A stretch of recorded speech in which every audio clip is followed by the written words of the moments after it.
Hi guys, and welcome to my WWE Summerslam 2020 review. So yes, last night we had Summerslam, one of WWE's biggest shows of the year, and it was a good show. I think there was quite a few things wrong with it, if I'm being honest. There was quite a few. I think half the card was a bit, but the other half of the card was pretty good. So quite a mixed show, I feel. Well, not a great show, but mixed, I will say. Compared to past SummerSlams, I probably think it was a bit of a letdown, but it still had its definitely its fun moments, I will say, definitely. So I have 8 matches to talk about, so yeah, let's get to it. So I'll start off with the pre-show. Yes, we had a singles match for the WWE United States Championship. Yes, Apollo Crews up against MVP. Bobby Lashley and Shetland Benjamin were banned from ringside. It was fine. It was a fine 6.5 minute match. I mean, on the pre-show again, poor Apollo Crews, but that's just the United States title, isn't it? It's always going to be the pre-show belt. It was with Andrade, and it was with everyone who held it last year too, more or less. So yeah, disappointing, but yeah, Apollo Crews retained. It was a fun little match. Apollo Crews got most of the offense, and MVP didn't get that many moves in. Apollo Crews hit some pretty cool moves. Apollo Crews performed a powerbomb to get the win and retain. Yeah. Nice easy win for him. It wasn't that difficult. MVP put him over quite strong. And then after the match, Shelton Benjamin and Bobby Lashley came running out, but Apollo ran off going, yeah. So, and yeah, Apollo's got another retention. Good. I think he's having a pretty decent run as United States Champion. I do think Apollo's going to face either Shelton or Bobby Lashley at Payback, and probably might lose it there. So, but he's had a good run with it. So yeah, I won't be too bothered. Yeah. Then on to the main show. Yes, we had a singles match for the WWE SmackDown Women's Championship. Yes, we had Bayley defending her belt with Sasha Banks up against Asuka. Yes, the first of 2 of Asuka's title matches tonight that's kicked off the show. And it was a fine 11.5 minute match. Yeah, it was fine. Nothing too crazy to rave home about, but I think Bayley and Asuka put on a good match. And Asuka tried to attack Bayley, who she was on the ropes, but Bayley moved out the way, and then Asuka knocked off Sasha, who was already stood in the ring apron, so Sasha took a bullet for Bayley, but then Bayley performed a roll-up pin on Asuka to retain. I was really rooting for Asuka in this match, but yeah, Bayley retained, thanks to Sasha's help. And after the match, Bayley and Sasha attacked Asuka, so I think this is definitely setting up the fact that in Asuka's next match with Sasha, Bayley's going to accidentally cost Sasha the match. It's going to backfire because they're all cocky here, so I think it was quite obvious, yeah. But I was hoping this was going to be the end of Bayley's title reign, but it looks like Sasha's going to be the one to do that now after what happened later on in the card, so yeah. And on to the next match. Yes, we had a tag team match for the WWE Raw Tag Team Championships. Yes, we had the Street Profits, Angelo Dawkins and Montez Ford, going up against Andrade and Angel Garza with Zelina Vega. And yeah, I was disappointed with this match. It was only 7.5 minutes. It was the shortest match in the entire on the main card. It was the shortest match. 7.5 minutes, man. That's way too short considering the talent that was in this match. Street Profits are amazing, especially Montez Ford and Andrade. Was probably on his day one of the best wrestlers on the planet. when he went on his day, if you don't believe it, look at the Johnny Gargano match in NXT. And this was a 7.5 minute match. This could have been 10, 15 minutes at least, but whatever. Nothing much to write home about. There was Andrade and Angel dominated a lot of the match until until Angelo Dawkins made his big comeback at the end. And the ending was stupid. Zelina Vega gets knocked off the ropes, and Andrade's checking on Zelina Vega, just outside the ring for 5 minutes, going, do your spot. Are you okay, Zelina? Oh, stupid. And then because of that distraction, Angel Garza's like, what? Where have you gone? And then Montez Ford and Angelo Dawkins hit their finisher, the frog splash, I think, whatever, and retain. It was a fine match. Well, nothing to really home about, and yeah, like I said, it was fine, but I was expecting a bit better and a bit longer, considering the talent that was in this match. But yeah, Street Profits retain. And then on to the next match. Yes, we had a no disqualification loser leaves WWE match. Yes, the heavy hair match had gone. So yes, this was Mandy Rose going up against Sonya Deville, and for 10 minutes it was fun. It was a fun no DQ match. I think the minute it said the loser leaves the WWE match, it was obvious Sonya was going to lose because after the whole kidnapping attempt, I think she wants to take some time off, doesn't she, and just take some time off, basically, yeah, and relax. So I think she deserved it after what happened. So it was obvious Sonya was going to lose here. It was a fun match, even though I do think Mandy Rose did dominate a bit too much of it. Because, you know, in kayfabe, Mandy Rose is what? She's a model. That's a character. She's a model. And Sonya Deville is an ex-MMA fighter. So Mandy Rose really shouldn't be getting a lick in here, but whatever. It's kayfabe. Yeah, there was a few cool spots. Mandy was hitting lots of chair spots, weapon spots. There was cool dives. It was fun. And Mandy Rose won clean in the end. Mandy hit the 4 running knees on Deville to win the match. Yeah, and after the match, Otis came out to celebrate, and they both did the worm, or the caterpillar, whatever. And Otis has got money in the bank. Yeah, I completely forgot about that. I think WWE has too. Yeah. So yeah, the first 4 matches, even Apollo and MVP, they were okay, nothing amazing. But then I think that the next 4 matches, the second half of the show, it got better. I think it definitely got better. So then we probably got what I think was match of the night. Yes, we got a street fight between Seth Rollins and Dominik Mysterio, of course. Murphy was in Seth's corner, and Dominik was in Ray's corner. Ray was in Dominik's corner. This was a great match. Dominik's debut, of course, in WWE as a wrestler. In-ring debut, and this was good. I really enjoyed this match. I think Dominik can be really proud of himself. It was the longest match of the night, 22.5 minutes, and Dominik can be really proud of himself, even though Seth did, like I said, dominated most of the match, because it's Seth Rollins going up against a novice pro in Dominik. I think he said Walter then, going against Dominik. But yeah, Seth was like, "Come on, Seth!" Like he was putting all this punishment on Dominik, and he was like, Ray was outside the ring going, no, please stop. And Dominik was going, Ray, no, get down. This is my fight. And yes, like I said, Seth was dominating a lot of the match, but Dominik did get some licks in with kendo shots. He hit a really cool 619 at one point. He even hit a big frog splash a la Eddie Guerrero, but Seth kicked out.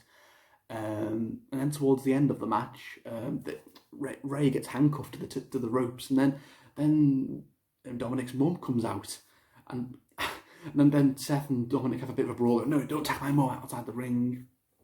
That was fun to watch.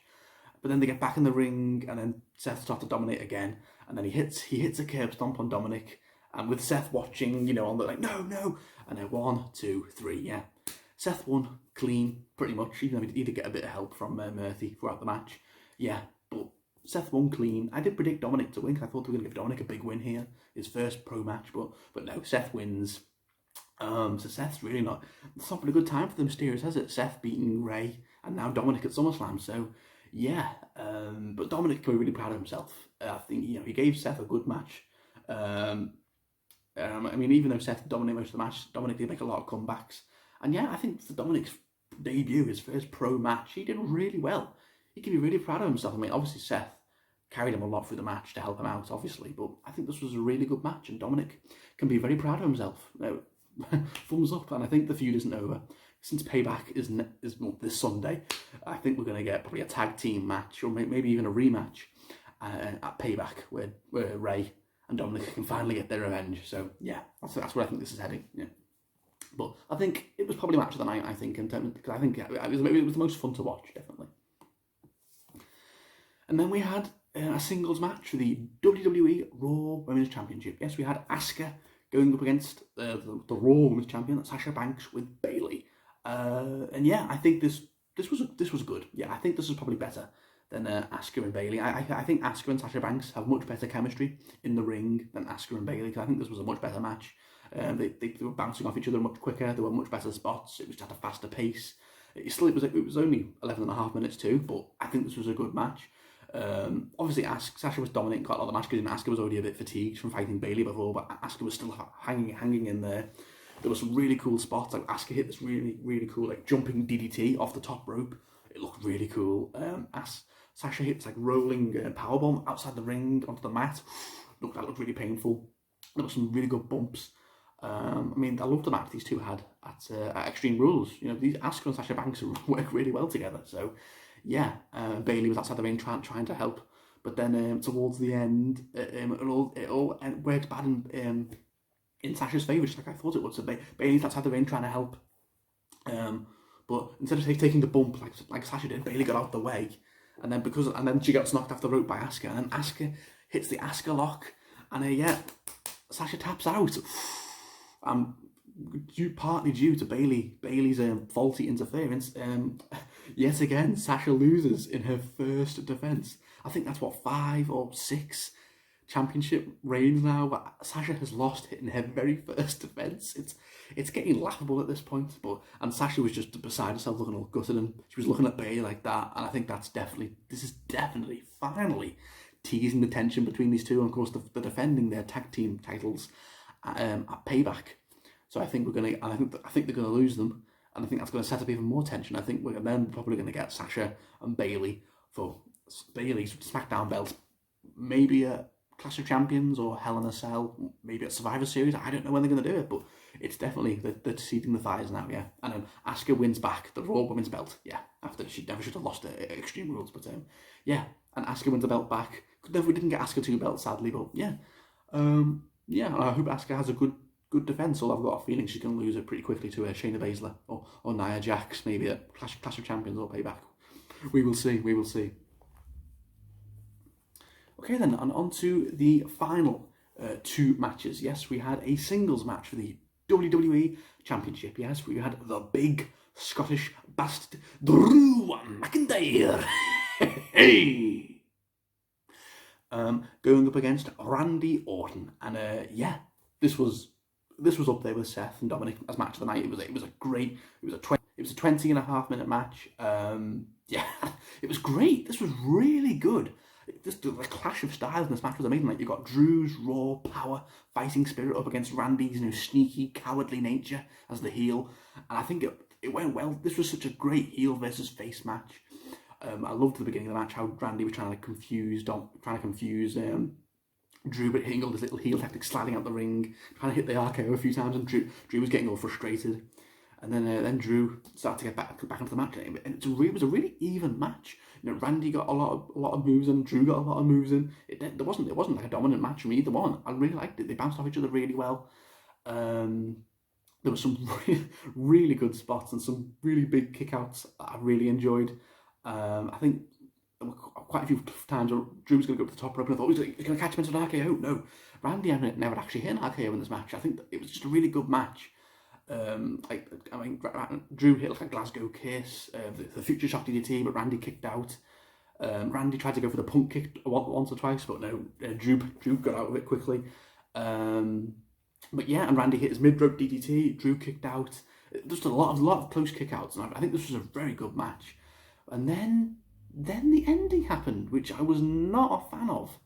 I think, so what happened in the ending? I might be wrong here, but so I think Randy's going for an RKO. Drew counters. Then I think Drew goes for a Claymore. Randy counters the Claymore. He looks like he's about to go for an RKO, but I think he counters. And then Drew goes for like a proper roll up pin when Randy's on his back. 1, 2, 3. And that's how Drew wins with a roll up, with a roll up pin. And I didn't like that. And then Drew's looking at Randy like that. Like, I kind of get the story, because Randy always wins dirty. Randy's a dirty player. He's a cheat. So I think Drew took a note out of Randy's book and won with a roll up pin. And Randy's outside the ring like that, looking what the fuck just happened. And Drew's on the ropes looking at Randy like that. Yeah, I got you, didn't I, Randy? So yeah, Drew remains champion. I did not see that coming. I thought they were going to put the belt on Randy. I mean, this is Randy's first pinfall loss since WrestleMania. I thought they were going to keep him protected until Edge came back, but obviously not, no. But I do think this isn't the end of the feud. I definitely think there's going to be a rematch at Payback, and that's when Randy might win it. I don't know. But yeah, fair enough. Drew retained here. It was a very good match, I will say. I'm not a fan of the finish. I would have had a clean finish, but I do get what they're going with, like I said, in the story-wise, and I do think there is going to be a rematch at Payback this Sunday. So yeah, good match. But like I said, I don't think this is the end of the feud. Yeah, I think Randy's going to get another shot, definitely. And then on to the main event. Yes, we had a Falls Count Anywhere match for the WWE Universal Championship. Yes, we had my boy, yes, the Fiend, Bray Wyatt, going up against Braun Strowman, who Universal Champion.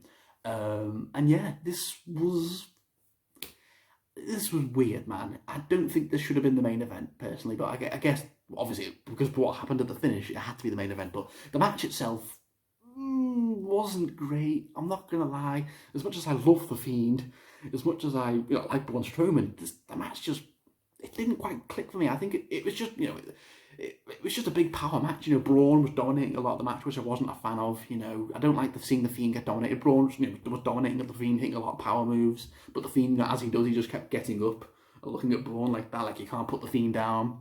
And I get what they're going for. It was the same in the Seth feud and the Daniel Bryan feud, when The Fiend feuded with both of them. Daniel Bryan and Seth got a lot of offense in, but The Fiend just kept getting up. So obviously, Braun, being as big as he is, he was going to get a lot of offense in. And then they went to the back, and The Fiend started to come back into it. They went up the ramp, and they even went into gorilla position and more of a fight. And Bray started to dominate. The Fiend started to get more licks in, and it became much more even. And yeah, I think Braun hit like 2 running power slams. The Fiend kicked out, and Braun was like, "What?" Like, come on. And for some reason, they kept saying like, "Oh my God, The Fiend's kicking out. What's going on?" Like, guys, this is what The Fiend does. He took 7 curb stomps at Hell in a Cell, kicked out. He took plenty of running knees from Daniel Bryan, kicked out. So why are they acting like this is a big thing? This is what The Fiend does. He takes loads of punishment and he keeps kicking out and getting up, because you can't put him down unless you're Goldberg. Anyway, yeah, and then Braun got these clippers, and he cut open the ring to the wooden mat, but then it backfired. Bray countered. He hit the Sister Abigail on the mat, and he got Braun up again. Boom! Another Sister Abigail on the exposed mat. 1, 2, 3. Yes! And The Fiend is now a 2-time Universal Champion, and I'm very happy about this. Yeah, I'm just happy. The Fiend, Bray, has got back the belt he never should have lost in the first place. In Super Showdown back in February, he's got the belt back, and I was really happy. I was like, yes. Braun hasn't had a very good reign. He's had an okay reign, but I feel like the Universal Championship's kind of been irrelevant during a lot of his run. He's been mainly feuding with Bray, at Extreme Rules. The shit handicap match at Backlash wasn't great. I think the only good defense he had was Bray at Money in the Bank. So yeah. But yeah, I was happy, but before The Fiend could properly celebrate with the belt, Banu, out comes Roman Reigns with a spear out of nowhere. He spears The Fiend. I did not see that coming. Roman Reigns is back. Holy shit, man. He's back after what? We haven't seen Roman since, the lead up to WrestleMania, where he was feuding with Goldberg, but then he dropped out of WrestleMania, and we haven't seen anything from Roman since. He's back, and he speared The Fiend. He's like jumping, and he picks up the belt like yeah. And from what I saw, this looks like a heel turn. It looks like Roman has turned heel. WWE, have they finally done it? Have they turned Roman Reigns heel? Holy shit, man. Yeah, and then he goes outside the ring, he's whacking Braun Strowman with a chair, whoa, whacking him. He gets back in the ring, I think he spears The Fiend again, and The Fiend's just lying there, is a spear just The Fiend's weakness? We saw it with Goldberg, we saw it with Roman. A spear's how you beat The Fiend. And yeah, The Fiend's just lying there with the belt, and Roman's like, you piece of shit, talking to The Fiend, you're just a freak in a mask, this is mine, belongs to me. And I think Roman's acting like a heel. This isn't the face. I think Roman has turned heel. They've brought him back as a heel. Holy shit. We've been waiting for Roman Reigns to turn heel for years. We thought WWE were never going to do it, and looks like they finally have. And from what I saw on his t-shirt, beat up people, it's got new merch. It looks like Roman could be the leader of Retribution, because he was wearing an all black. Imagine that. Oh, holy shit, man. So yeah, it's very intriguing now. Roman Reigns is back. What a crazy way to come back. My only down point is it just took away all the momentum of The Fiend. He just won the Universal Championship for a second time. This should be a big deal, and Roman just comes in and spears him. Ruins that. Really just took all the attention away from The Fiend winning his second Universal Championship. And the other bad thing is, I am really worried now that we're going to get a match at Payback or Clash of Champions in September with The Fiend, maybe Braun's inserted too, and Roman. And Roman's going to win the belt. Oh no, I just really hope it isn't at Payback. I really hope it isn't at Payback. If they give The Fiend just 1 week with the Universal title and give it to Roman at Payback, I'm gonna be pissed, man. I am gonna be pissed. Like, if you thought I was angry for Goldberg beating The Fiend, if they only give The Fiend 1 week with the Universal Champion and Roman beats him for it, which is looking likely, I'm gonna be pissed, man. But I will wait and see what they announce on SmackDown. But it looks like Roman is now in the Universal title feud. He's going to be feuding with The Fiend. We all thought was going to happen at WrestleMania, and I think Braun might be in the mix too. So it could be a triple threat at Payback or Clash of Champions. We will see. Oh my god! But please, please, please, please, I'm begging you, WWE, do not have Roman beat The Fiend. No, oh, it's going to happen, isn't it? For fuck's sake, man. So yeah, that was SummerSlam, man. Crazy. I think it was an okay show. I think the best matches of the night were easily Seth and Dominik and Drew and Randy. They were the two best matches by a mile. I thought The Fiend and Bray was fine until the crazy ending. Asuka and Sasha Banks was good. Mandy and Sonya Deville was fine. The tag team match was way too short. Bayley and Sasha Banks was okay.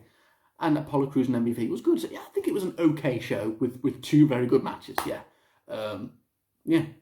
So what did you guys think of SummerSlam? Yes, comment below. Let me know. So I'll be back very soon with Callum with our Payback prediction video, because Payback is this Sunday, so a week after SummerSlam. It's mad. So yeah, I'll be back with Callum probably in a few days with our Payback prediction video. So yeah, thank you for watching, guys, and yeah, let him in. Come on, beat Rowan, please. See you guys.